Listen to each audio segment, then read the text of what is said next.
Good morning, everybody, and welcome to Money Mondays. My name is Paul Johnson. I am the Director of Economic and Community Development here at GPCOG, and I am with. Belinda Ray, the Director of Strategic Partnerships here at GPCOG. And today, as always, we have a couple of topics for you. So I'm going to do a quick dramatic pause as Belinda Oh shares my her God. screen. Ba, ba, ba, ba, ba, ba, Ba, ba, ba, ba. ba, ba, ba, ba, ba, ba, ba. It's gonna have to be a longer pause. Da, da, da, da, da, da, da, da, da, da, da, da, da, da, da, da. Here we go. There it is. If anybody's curious, Becca, who also works at GPCOG, usually edits out all this nonsense from these videos by the time they get to YouTube. But I Yeah. was- Why is okay, why? Oh my God, there must be an animation here. yeah, yeah, it's from Oh last my last God. time. Yeah, Like, why is it not showing what I see on my screen? Oh my God. go press. There it is. There's your.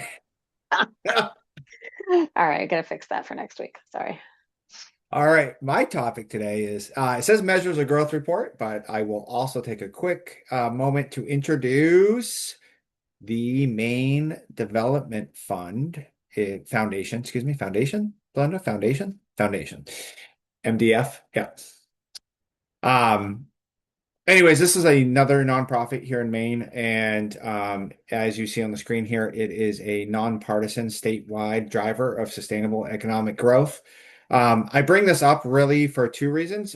They publish a report that I have on the next slide, but I'll also plug Belinda and I and a couple other members of our GPCOG staff.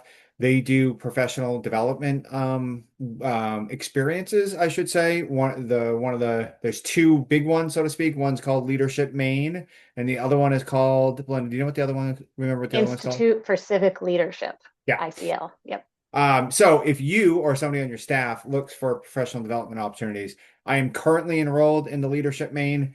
Belinda, you did it last year, correct? Yes. Yep. And some of our younger staff have done the other program.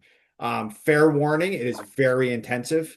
And it is you do have to be out of the office for some stretches of time. But I will say if there's somebody on staff that you want to have a greater appreciation or understanding of Maine's economy, and how each of our different counties that we kind of don't pay attention to if we don't live in, how they interact with each other and how important they are to the Maine economy. This experience and this professional development is well worth the investment. And separate of that, the people that actually attend this professional development tend to be pretty far along in their career path, and there's some pretty impressive resumes. So it's a great way to network, to meet a mentor, to mentor younger staff. But you'll find that the people that are in your class, typically 30 or 40 people, are really a who's who of people around the state. So it's a quick plug. I'm in the middle of it. Very time intensive, definitely worth it. As Belinda would vouch, I'm not a huge guy of saying, all professional development is worth it. And this has been a really good experience. So moving on, why they're here is they also publish a measure of growth report. And there's a direct link to the measure of growth report. And I link it here because it's a really good product. So if you are in the economic development field, or any other field, and you're looking for some of those quick stats or something visually appealing, these guys put out a great product. And it's new. I mean, it's not new. They've been doing it for like I think 30 years, but this year's just was released. It's worth looking at. It's worth downloading. It's worth reading the entire PDF. They also have physical copies. I'm sure you can ask them to send you a few physical copies. In a state where some of our resources can be scattered, and a lot of times you'll find yourself saying, geez, where's that stat? Or I'd like to know a quick overview of this. This is just a really good resource. So I'm just quick plug. All of those links are live. I think those links even go to the specific sections, but more importantly, the big link at top that will bring you right to the PDF of this report. Download it, read it. It's worth your time, and it's a great product. Excellent. Yes, I echo your sentiments about Leadership Maine. I loved it. I thought it was fantastic. I met wonderful people and I'm still in touch with them. So good stuff. So I'm talking today about the Land and Water Conservation Fund that makes outdoor recreation investments in Maine. This is a federal, state, and local partnership The National Park Service, Land and Water Conservation Fund. The state part is Maine Bureau of Parks and Lands, and the local is potentially you. So these grants do a few things. There's a maximum grant size of 1 million. There is no minimum. With this money, you can buy land to create a new park in your community. You can renovate or add elements to an existing one. And I have some local examples here. Past winners in Standish in 2012, they received a $28,000 grant for a $56,000 project to do the Johnson Field Playground. Another example is in Portland, the East End Community School Playground. That was a $115,000 project, and they got a $50,000 grant. And if you look at these amounts, you can see something we're going to get to later, that this can pay up to 50% of your total project cost. So it's a pretty significant grant. Maximum is $1 million. Didn't see a lot of $1 million grants as I was looking through them, but it's there. There is an online project map, which is wonderful. You can see that over the 60 years that this has been in existence, they've funded over 900 park and outdoor recreation sites. And the map is interactive. So you see all these dots and you can zoom in and you can see that there have been a lot of projects within our GPCOG region. And if I wanted to look at a particular project, I think this is the one I decided to zoom in on right here. Yep. So if you hit that dot on the map, it'll give you this information. So it's in Wyndham. The sponsor is Wyndham. And the project was the development of a skate park. And also there's a partially completed BMX bike park that would be renovated. So this was a $306,000 grant. Again, about half of the overall project total. And so you can look and see who else has gotten grants and when, and it's amazing because it does go all the way back to 1964. So some of these that got grants are probably still there, may have been renovated again, but kind of neat. This grant has helped so many parks and outdoor recreation sites come into being. Eligibility, the state, the counties, the municipalities, school districts, tribal nations. There is a multi-step process in applying for this. So what you have to do first is request a site assessment. You have to say, this is what we're thinking of, give some basic information, and have someone look at it. And if they decide, yes, this is something that's eligible for money, so that's step one, then you complete the application. And then after your application is complete, they just want you to know up front that if you are funded, you need to display signs so that this grant gets the publicity that it deserves for helping you to bring your project to fruition. Do this part now, this first one. You can do that today. You can fill out the form and send it in and get the site assessment so that you have plenty of time to plan and get your grant application in.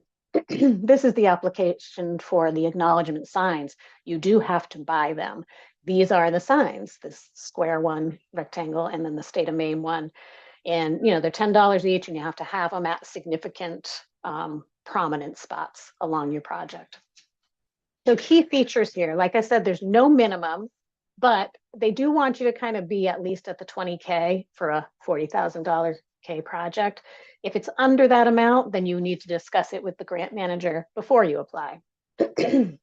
Again, they can provide up to 50% of your project funding. Get that site assessment. Don't start filling out an application. Get the site assessment to find out if you're even eligible. When you are filling out the application, you're going to have to link to SCORP, which is the statewide comprehensive outdoor recreation plan. They want to know, here's this plan we have for the development of recreation space in Maine. Does your project fit what we're trying to do? So you're going to need to look through that and see if you're a good fit. And then again, you have to display the signs. Special considerations, they do want trails that have accessibility by Universal Design, Americans with Disabilities Act, what's the B, barriers, something. Builders, maybe American Builders Association, I don't remember ABA, but one of these. They want you to have community support for it. So you're going to need to show that in your application. They want to know how many people this is going to be impacting, how many people are going to use it, what is going to draw people there. So if you're doing a park very far out of the way, are people going to get there and use it? That's important. And then also the long-term sustainability. Is this going to last? So difficulty, I have a 1 and a 5 because the first part is no difficulty. It's the eligibility assessment. It's an online form. I looked at it. It'll take you, I don't know, depends how much you've thought about your project, because you do have to describe it a little bit, but it won't take long to fill that out. It's very easy. The second part, the application has a lot of forms to fill out, but there is an application checklist. There's a guidance document, and there are people that you can contact to help you with it. So 1 and a 5. Deadlines. So it's due Friday, June 26th.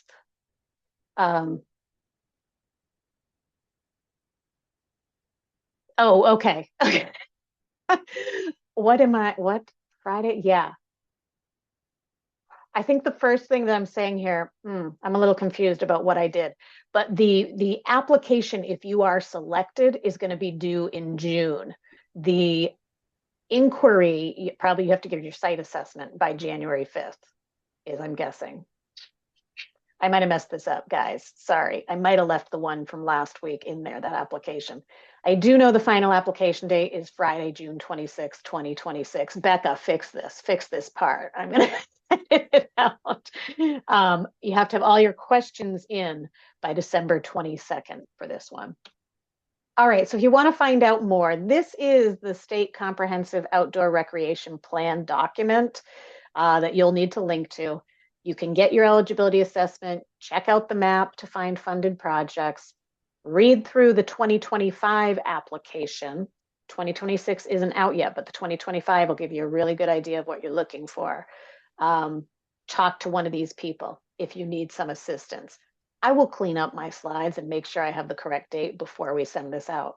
The last thing I wanted to talk to you about today is there is this grant coming. It's not going to open until the end of January, but I wanted to give you a chance to start thinking about it now. It's for working waterfront infrastructure. So they're looking to adapt infrastructure to make it more stronger, again, to have resilience against climate change, sea level rise, flooding, etc. This will be released in late January. You'll have a 6-week window to complete an application in the portal. So take a look at this one, get the slide, take a look, and that will be out, and we'll talk about it here when it is out and give you more details. All right, there we go. Stop, stop, stop. Okay, I'm done blathering. And we nailed it. I think this is the first time we've used all 15 minutes in a few weeks. So we Wow. will see everybody next week, because Yes. if it's money, then it's Mondays. And if it's Monday, then it's Money Monday something. We have a special guest next week too. Oh, that's right, we do. Yep. So Right. we'll leave that to be a surprise, but you'll get a reminder if you're on our And what that list. actually means for me is I don't have to come up with content. So yay. Yeah. That's excellent. Yeah. Yeah. But it'll be great. So we'll see you back here. Bye, Take everybody. care. Bye.